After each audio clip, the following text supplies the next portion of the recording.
Hello guys, तपाईहरुलाई मेरो mini भ्लगमा स्वागत छ।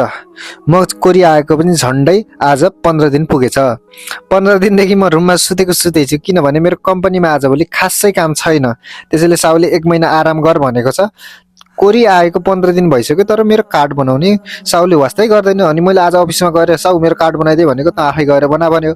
अनि सबै कागज पत्रहरु रेडी गर्दै अनि मैले लगेर चाहिँ नोदुङ्गु जाँदैछु।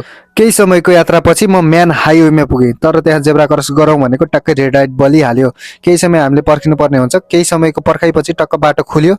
बाटो खुलेपछि म जेब्रा क्रस गर्नतिर लागेँ। तर कोरियामा चाहिँ नियम चाहिँ एकदमै पालना गर्नुपर्छ। नेपालको जस्तै है जतिखेर जहाँ पायो त्यहीँबाट बाटो काट्न चाहिँ मिल्दैन।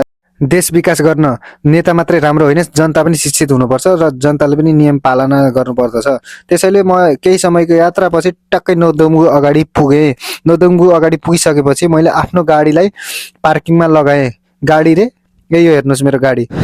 सबैभन्दा मैले पहिला टोकन निकालेँ। टोकन निकालेको मेरो पालो चाहिँ 623 मा पो आयो भन्छ। अनि म केही समय पर्खेँ। अनि मलाई फोटो लिएर आ भने तर मसँग फोटो थिएन। तर यहाँ फोटो आफै खिच्न मिल्दो रहेछ। तर 1000 रुपैयाँको 6 वटा फोटो दिँदो रहेछ।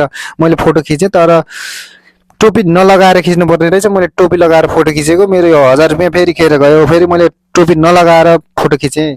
टक्क है मैले अनि फर्म भरेँ, सबै काम भ्याएर घरतिर जाँदै थिएँ। बाटो त पुरै जाम रहेछ।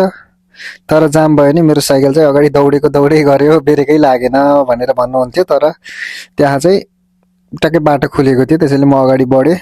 कोरियामा एकदमै चिसो छ है, हावा एकदमै चलेको छ, माइनसतिर छ है, तापक्रम चाहिँ एकदमै माइनस छ। तर मेरो हात पनि एकदमै चिसो भइरहेको थियो।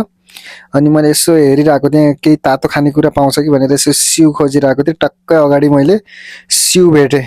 सिउ भेट्ने बित्तिकै अनि म सर भित्र गएँ है, साइकल टक्क बाहिर पार्किङ गरेर भित्र गएँ। भित्र गएको केही पनि देख्दिनँ, खानेकुरा सबै चिसो चिसो देख्छु। तर यहाँ रहेछ एकदमै तातो कुरा, तर यो हामीले खानु हुँदैन भनेर मैले चाहिँ यता टक्क भिटा खानलाई खोजेको। कुन भिटा खाउँ भन्ने भयो। अनि टक्क एउटा भिटा निकालेँ।